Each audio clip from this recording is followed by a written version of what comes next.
Listen to part of a discussion in a tourism class. Okay, class.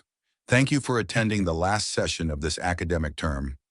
Over the course of this term, we have been examining tourism from various perspectives.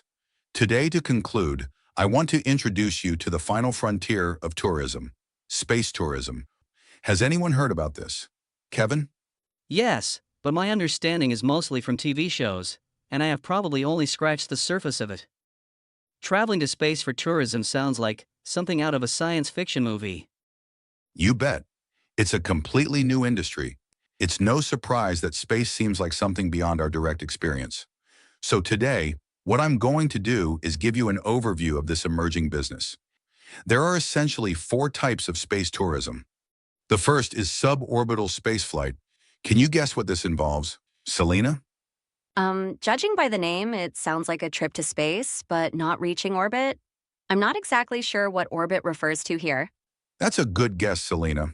Suborbital spaceflight refers to a flight that reaches space but does not achieve orbit.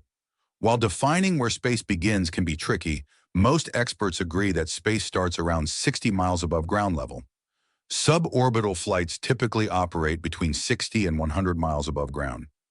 I have a question, Professor. What can you experience on a suborbital spaceflight?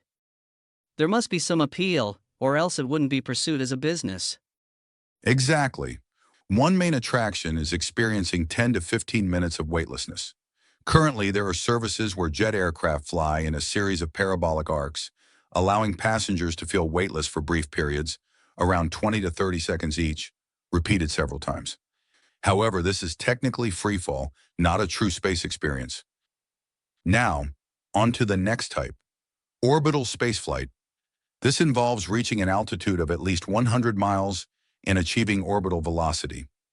Orbital velocity is the speed at which the gravitational pull and the object's inertia are balanced, keeping the spacecraft in orbit.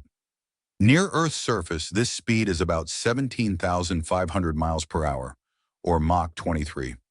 Passengers can experience prolonged periods of weightlessness, with trips lasting from a few hours to even several days. Unbelievable, but what on earth will that trip cost? Good question. But how much will that trip cost, for heaven's sake? Might be a more suitable way to put it.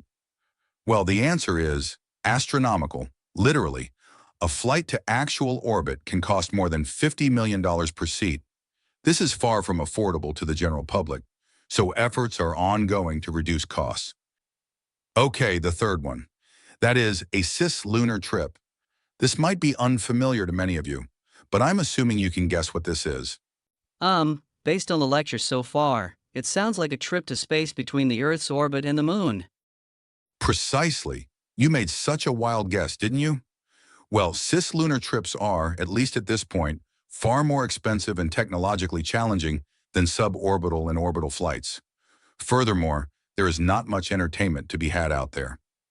I believe many of you are familiar with the Apollo 8 mission, which was probably the most well-known cislunar trip. Apollo 8 made it to the Moon's orbit, made 10 trips around the Moon, but did not land on the Moon. Now finally, the fourth one. Can anyone tell me what it is? Well, the third one was a cislunar trip, so the fourth one must be a lunar trip. Exactly. You made a logical guess, Selena. So the difference between cislunar trips and lunar trips would be? The former won't put you on the moon, but the latter will. Correct. Now imagine, people go to the Moon not for scientific research purposes, but for leisure. There will be numerous hurdles to jump before this becomes reality, but once it does, I'm sure the word honeymoon will take on a whole new meaning.